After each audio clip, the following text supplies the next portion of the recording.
नमस्कार, himachalaviyabhi.com से मैं दिव्या। पेश हैं आज के मुख्य समाचार। कांग्रेस विधायक सुजान सिंह पठानिया का निधन, लंबे समय से चल रहे थे बीमार। गगरेट में सड़क किनारे फेंक दिए मरे हुए मुर्गे, लोगों में मचा हड़कंप। तिब्बतियों का नव वर्ष लोसर शुरू, घरों में ही हो रहे छोटे छोटे आयोजन। बिलासपुर पुलिस ने 4 बाइक सवारों से पकड़ी 1 किलो 53 ग्राम चरस। देश विरोधी ट्वीट पर सुप्रीम कोर्ट सख्त, बीजेपी नेता की याचिका पर केंद्र और ट्विटर को भेजा नोटिस। बंगाल बंद के दौरान हावड़ा में रोकी ट्रेन, सिलीगुड़ी में सड़क जाम, लेफ्ट कांग्रेस कार्यकर्ताओं ने जलाए टायर। चमोली आपदा को लेकर भूगर्भ विज्ञानी नरेश राणा का दावा, नीति घाटी में बनी झील, प्रशासन ने दिए जांच के आदेश। कोरोना के 3 वेरिएंट से दुनिया परेशान, अब तक सामने आ चुके हैं वायरस के 4000 म्यूटेशन। अब समाचार विस्तार से।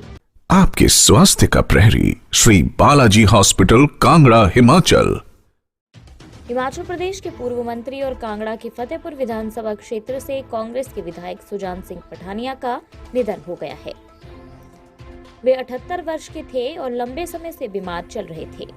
शुक्रवार सुबह उन्होंने अंतिम सांस ली। सीएम जयराम ठाकुर, पूर्व सीएम वीरभद्र सिंह, पूर्व परिवहन मंत्री जीएस बाली, विधायक विक्रमादित्य सिंह सहित अन्य कांग्रेसी नेताओं ने उनके निधन पर शोक जताया है। सुजान सिंह पठानिया 2017 में 7वीं बार विधायक बने थे। पठानिया का जन्म 22 सितंबर 1943 को लाहौर, पाकिस्तान में हुआ था और वो 1977 और फिर 1990, 1993, 2003 और नवंबर 2009 में उपचुनाव ज्वाली विधानसभा क्षेत्र से विधायक चुने गए थे। उनका अंतिम संस्कार कल सुबह 11 बजे किया जाएगा। ऊना के उपमंडल गगरेट के गांव दियोली व संघनेई में कोई अज्ञात व्यक्ति रात के अंधेरे में दर्जनों मरे हुए मुर्गे सड़क किनारे खड्ड में फेंक गया। इन मरे हुए मुर्गों को देखकर सुबह गांव के लोगों में हड़कंप मच गया। दियोली व संघनेई गांव में जब लोग सुबह उठे तो गांव की सड़क व खड्ड के आसपास दर्जनों मरे हुए मुर्गे इधर उधर पड़े हुए थे। गांव के लोगों ने आशंका जताई कि ये मुर्गे किसी बीमारी की वजह से मरे हैं, जिसके चलते इन्हें कोई यहां पर फेंक गया है। पशुपालन विभाग ऊना के उपनिदेशक डॉक्टर जय सिंह सेन ने बताया कि चिकित्सकों की एक टीम मौके पर भेज दी गई है। मुर्गों के सैंपल जांच के लिए जालंधर भेजे जाएंगे। तिब्बती समुदाय का 2148वां नववर्ष यानी लोसर आज से शुरू हो गया है। कोविड-19 प्रकोप के चलते हालांकि इस मर्तबा मैक्लोडगंज स्थित मुख्य बौद्ध मंदिर में किसी तरह का कोई आयोजन नहीं हो रहा है, मात्र तिब्बती समुदाय के लोग अपने घरों में ही इसे मना रहे हैं। आज सुबह तिब्बती समुदाय के लोगों ने अपने अपने घरों में पूजा अर्चना की। 12 से 14 फरवरी तक चलने वाले लोसर का शुभारंभ केंद्रीय तिब्बती प्रशासन ने संक्षिप्त कार्यक्रम का आयोजन जरूर हुआ। लोसर का इतिहास बताता है कि ये तिब्बत के नवे काजाप्यूड गंगयाल के समय वार्षिक बौद्धिक त्योहार के रूप में मनाया गया, पर एक अंतराल लेकर ये पारंपरिक फसली त्योहार में बदल गया। बाद में लोसर को ज्योतिषी आधार पर इसे नववर्ष के रूप में मनाया जाने लगा। बिलासपुर जिला में नैना देवी के समीप बरती क्षेत्र के मंडियाली में पुलिस ने नाकाबंदी के दौरान पकड़ी 1 किलो 53 ग्राम चरस के साथ 4 लोगों को गिरफ्तार किया है। पुलिस जब मंडियाली के समीप पेट्रोलिंग कर रही थी तो नैनो होटल के समीप चेकिंग के दौरान एक टेम्परेरी नंबर के मोटरसाइकिल पर 4 लोग सवार होकर आ रहे थे। पुलिस ने लोगों को रोका और पूछताछ के दौरान संदेह के आधार पर पुलिस टीम ने तलाशी ली तो इनके कब्जे से 1 किलो 53 ग्राम चरस बरामद की गई। पुलिस ने 4 लोगों को हिरासत में लेकर उनके खिलाफ मामला दर्ज कर लिया है। अन्य समाचार ब्रेक के बाद।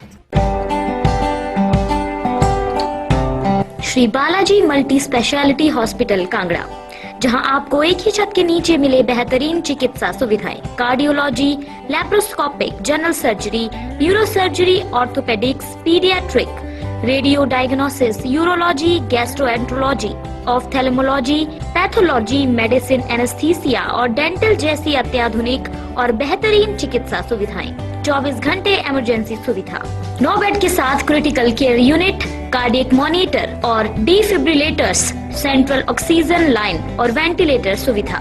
हिमाचल प्रदेश के सबसे बड़े निजी स्वास्थ्य सेवा प्रदाताओं में से एक Shri Balaji multi speciality hospital Kangra राष्ट्रीय स्वास्थ्य बीमा योजना के साथ सूचीबद्ध Shri Balaji multi speciality hospital Kangra BPL परिवारों के लिए अस्पताल में कैशलेस भर्ती होने के साथ ही ईसीएच की भी सुविधा।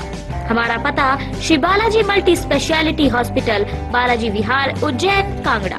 संपर्क करें 9218411108 पर। Shri Balaji multi speciality hospital, Kangra.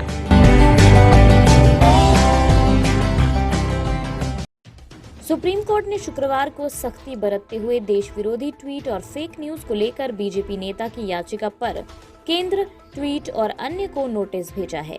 Bharat सरकार ने ट्विटर के अधिकारियों के साथ बैठक में किसान आंदोलन को फर्जी और भ्रामक सूचना फैलाने वाले अकाउंट को ब्लॉक करने के निर्देश दिए। खालिस्तान और पाकिस्तान से संबंधित 1178 अकाउंट बंद करने का आदेश देने के बाद केंद्र और ट्विटर के बीच टकराव बढ़ गया है। केंद्रीय मंत्री रविशंकर प्रसाद ने ट्विटर के खिलाफ कड़ा रुख अपनाते हुए गुरुवार को कहा कि भारत के कानून के हिसाब से चलना होगा। सोशल मीडिया से अफवाह फैलाने की इजाजत किसी को भी नहीं दी जा सकती है। पश्चिम बंगाल में इस साल विधानसभा चुनाव होने हैं। ऐसे में सभी पार्टियों ने अपनी तैयारियां तेज कर दी हैं।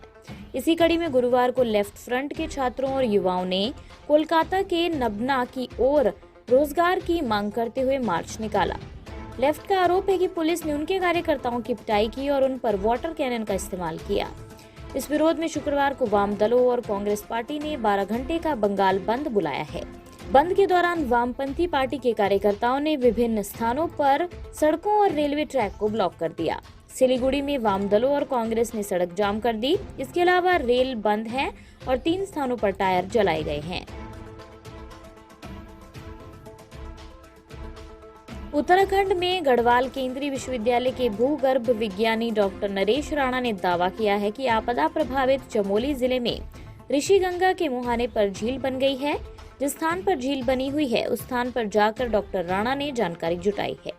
उन्होंने इसकी रिपोर्ट विश्वविद्यालय प्रशासन को भी सौंप दी है। डॉक्टर राणा ने बताया कि मलबे से बनी झील के कारण ऋषिगंगा अवरुद्ध हो गई है, जिससे भविष्य में फिर ऋषिगंगा में बाढ़ के हालात बन सकते हैं। उन्होंने इसका वीडियो भी जारी किया है। शासन ने इस वीडियो को लेकर THDC, NTPC और IIRS को जांच करने के आदेश दिए हैं। विश्व में 1 वर्ष से अधिक समय से कोहराम मचा रहा कोरोना वायरस अब तक कई बार बदल चुका है। वैज्ञानिकों के मुताबिक अब तक इसके 4000 म्यूटेशन सामने आ चुके हैं।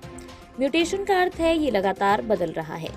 इस बदलाव के साथ साथ मरीजों में होने वाले लक्षणों में भी बदलाव आया है। ब्रिटेन में हाल ही में कैंट वेरिएंट के सामने आने से वैज्ञानिकों की चिंता बढ़ गई है। कहा जा रहा है कि ये वेरिएंट ज्यादा तेजी से फैलता है।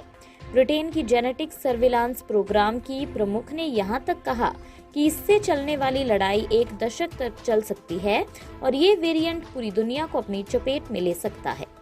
इसी के साथ ये रेडियो बुलेटिन यहीं समाप्त होता है। धन्यवाद।